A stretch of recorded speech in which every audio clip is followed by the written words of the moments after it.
The political climate across the African continent for me has always been a subject of, I don't know exactly how to put it.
I don't always find the words to explain my frustration when it comes to the politics of Africa.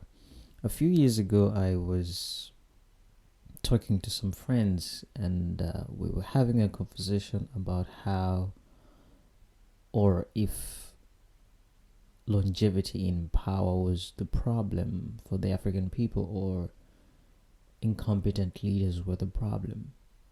Because every time when you talk about African politics and democracy on the continent of Africa, people will always bring up the fact that Africa has leaders, some of the longest serving leaders. If you look at a country like Uganda in the Eastern Africa region, the current president has been in power for almost 40 years now. So every time we talk about politics, especially on the continent of Africa, you will hear people bring that up very often, how there's no true democracy in Africa. It's a dictatorship, it's a authoritarian situation that's going on, and how this has affected citizens on all scales. And me and my friends during this time, we were talking about how, is it really longevity in power that is the problem, or is it incompetent leaders? And I think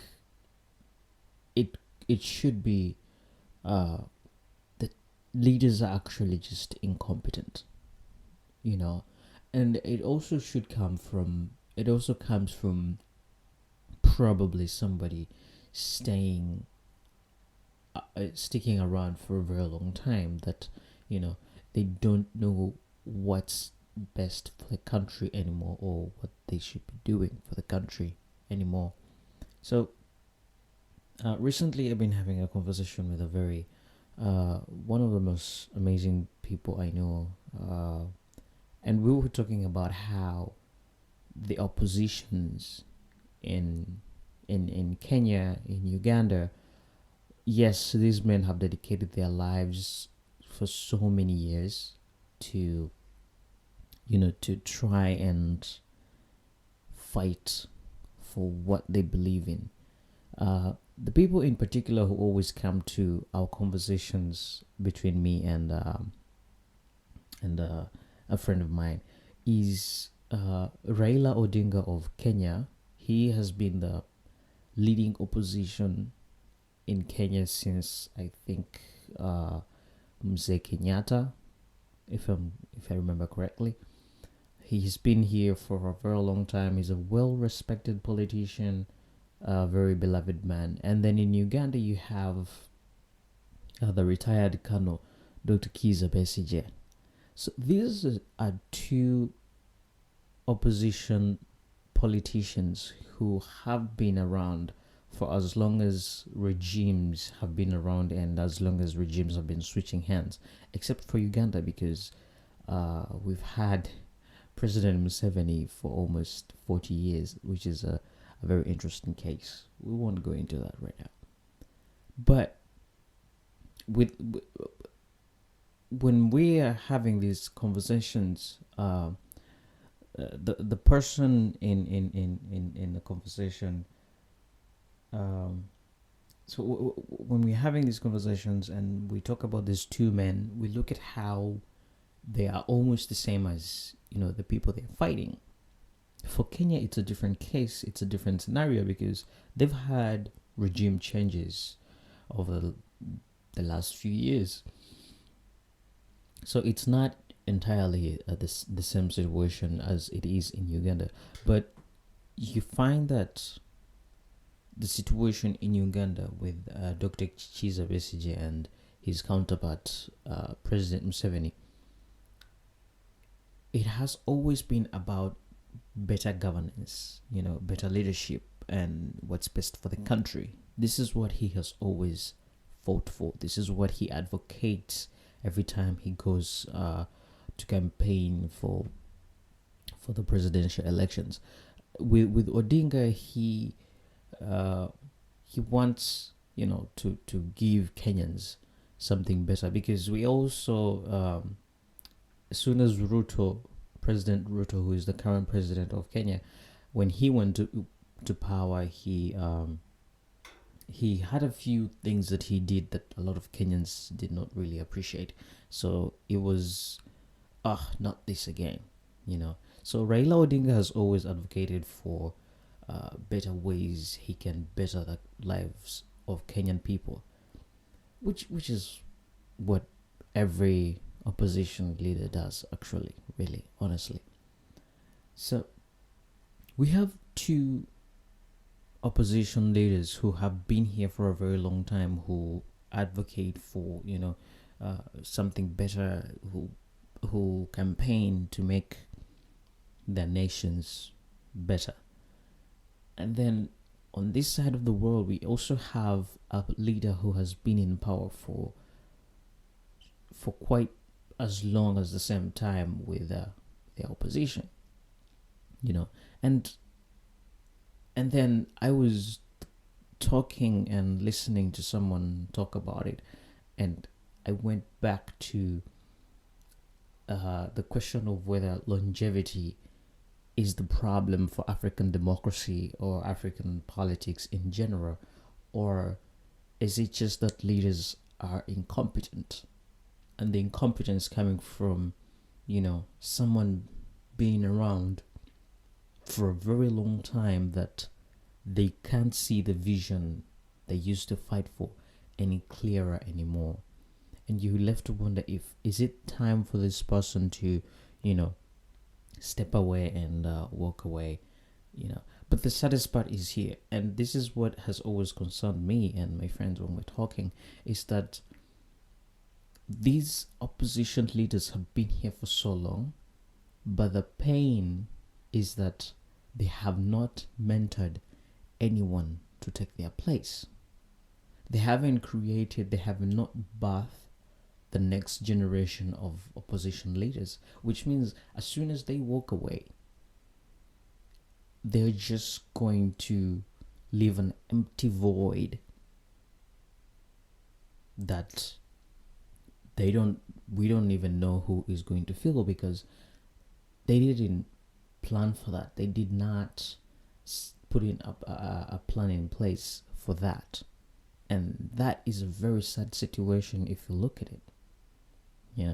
So the case with Uganda is quite different though, because ever since before the 2016 presidential elections, a new opposition party came up, the National Unity Platform, with their slogan "People Power." So this is mainly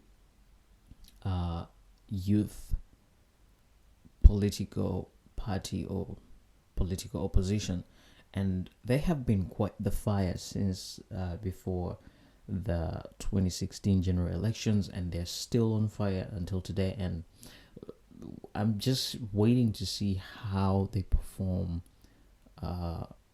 in the upcoming 2026 presidential election, because that's when Uganda will be having the next election.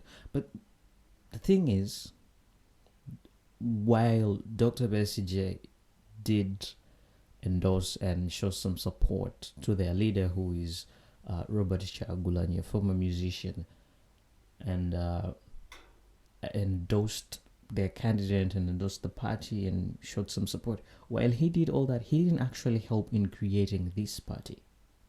You know, as old as he is in the game, as much of the experience he has in the game, he did not actually help create a younger, stronger, more fiery opposition party. And while the party itself is not perfect, their leader is not perfect, but they have a clear vision, they know what they're fighting for, and I think that is what matters the most. So with Kenya, it's a different scenario. I don't think they have an opposition party that is solemnly filled up with young people fighting for their country, because in all honesty, young people are the ones who are going to be here longer after all these old souls have moved on, to what's next in their lives or afterlives. So to see that experienced people have not actually created opportunities for young people to take over and see what's best for their times and the next generations and their kids and their grandkids, it's quite a pain to see. The same thing actually happens in Rwanda. While people might praise President Kagame, I am one of those people who used to praise President Kagame until I started dissecting what he has actually done and looked at the damage that he will be leaving behind. I think most of these leaders think they're immortals and that they're going to be around for a very long time, but they don't actually look at whether or not what happens after they leave, whether or not the country is going to still be in a stable position they claim it is in. So it's like, what's going to happen after you leave when you've not left behind something to continue your work? What's going to happen after you're not here anymore and you have not created the next generation of leaders who are maybe different than you or same as you? So it goes back to longevity could be the problem, but it is a problem in a way that these leaders look at them as, I know everything and I know all, and they do not bother to shape the next generation of politicians who could take over after them. So it creates a level of incompetence where you're just going to go away and then you're going to leave us with a huge void. It happened in Zimbabwe when President Mugabe left. The country is, I don't follow up much with the Zimbabwe climate, political climate, or how the country is doing, but a few years after he left, the country was in chaos, and we don't know what's happening right now. And if you're not seeing what's happening in a country, there's always reason to believe that something is going wrong, because a country that is doing good, you're always going to see something about it. The same thing happened in the Democratic Republic of Congo. As soon as Mobutu left, while he didn't reign for very long time, for 30 plus years, as soon as he left, the country was in chaos. When Kabila Sir came in, he tried to fix things. When he left, his son took over, it became a monarchy. Uh, it's not technically a monarchy, it's just a figure of speech. He was in power for almost 30 years. And then the country was even worse. And then when he left, it got even worse. And then his friend took over. It felt like they were exchanging something, some gifts of a kind. And this is a nation of millions of people, for crying out loud. And the country hasn't been any better. And I do not even think the current president, Felix Tshisekedi, plans on leaving anytime soon. He's probably going to want to stick around for a very long time, and with him, he's just incompetent. There's no way to put it. He's really incompetent. You know, because ever since he came into power, I don't even want to talk about that part. So, is longevity the problem, or are leaders in general incompetent, or does all this stay in power create incompetent leaders in the end? Because let's be honest, these leaders, most of them are old-fashioned, very old-fashioned, that they wouldn't think what they're doing now today